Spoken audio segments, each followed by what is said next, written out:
انسان کی زندگی اور قبر۔ سونے کے لیے اسپین سے کمبل لایا، 10 سال سے سو نہیں پایا تھا، اس لیے مٹی کی چادر اوڑھ کر ہمیشہ کے لیے سو گیا۔ بڑے بڑے ڈیزائن دیکھ کر بستر بنائے گئے، اور جب میں بیدار ہوا تو ایک لمحے میں اٹھا اور چلا گیا۔ مٹی کا بستر ہمیشہ کے لیے سو گیا۔ انسان کی زندگی اور قبر۔ خوابوں کے کمرے میں بڑی بڑی لائٹیں لگوائیں، خوبصورت بلب، تنوں میں بلب ڈھالے، اور کچھ دن بھی وہاں نہ ٹھہر سکے۔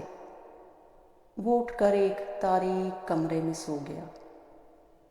جب اپنے گھر کو ہر وقت جگمگاتے رہتے ہیں، وہ ظلم اور تنہائی کے گھر جا کر کیڑوں کے ساتھ سوتے ہیں۔ انسان کی زندگی اور قبر۔ ایک چونٹی اس کے جسم پر آ جائے تو آدمی اسے بش کر کے مار ڈالے۔ آج اس کے جسم پر لاکھوں کیڑے گھوم رہے ہیں، جو چہرے کو گرمی، سردی، بھوک، تھکاوٹ سے بچاتے ہیں۔ کوئی اس کی آنکھوں کو کھا رہا ہے، کوئی اس کی کھال کھا رہا ہے، کوئی اس کی ٹانگوں سے چمٹا ہوا ہے، اور وہ پیٹ جس کو بھرنے کے لیے وہ ساری زندگی جدوجہد کرتا رہا ہے، قبر۔ اللہ تعالیٰ نے فرمایا، اے میرے بندے، دنیا کو حرص کی نظر سے مت دیکھو۔ قبر میں جو سب سے پہلا کیڑا تمہیں کھا جاتا ہے وہ تمہاری آنکھیں ہیں۔ یہ سب سے پہلے بجھنے والا شعلہ ہے، اور یہ سب سے پہلے اللہ نے نکال کر کیڑوں کو کھلایا ہے۔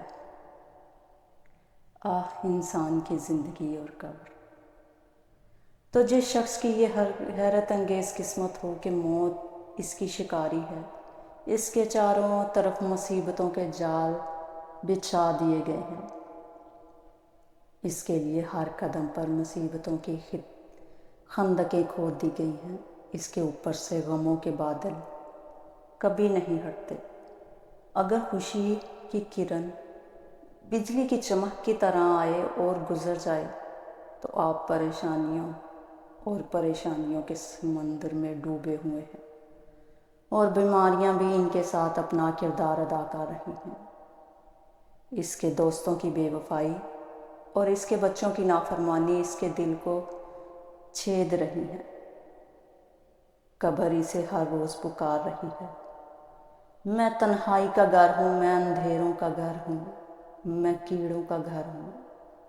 اگر تم آنا چاہتے ہو میرے پاس تو کسی کے ساتھ سفر پر آؤ۔ ذرا زندگی کی گہرائی میں دیکھو، یہ زندگی کتنی بے معنی اور بے وفا ہے۔ انسان کی زندگی اور قبر۔ جہاں ایک لمحے کے لیے انسان کو کوئی اتفاق نہیں ہوتا، ایک لمحے کے لیے انسان کو استحکام نہیں ہوتا، وہ تھوڑی سی خوشی دیکھتا ہے اور پھر چاروں طرف غم کے بادل چھا جاتے ہیں۔ ایک خوشی کے لیے لاکھوں پاپڑ لڑانے پڑتے ہیں، اور وہ خوشی آتی ہے اور جاتی ہے۔ یہ بھی زندگی ہے۔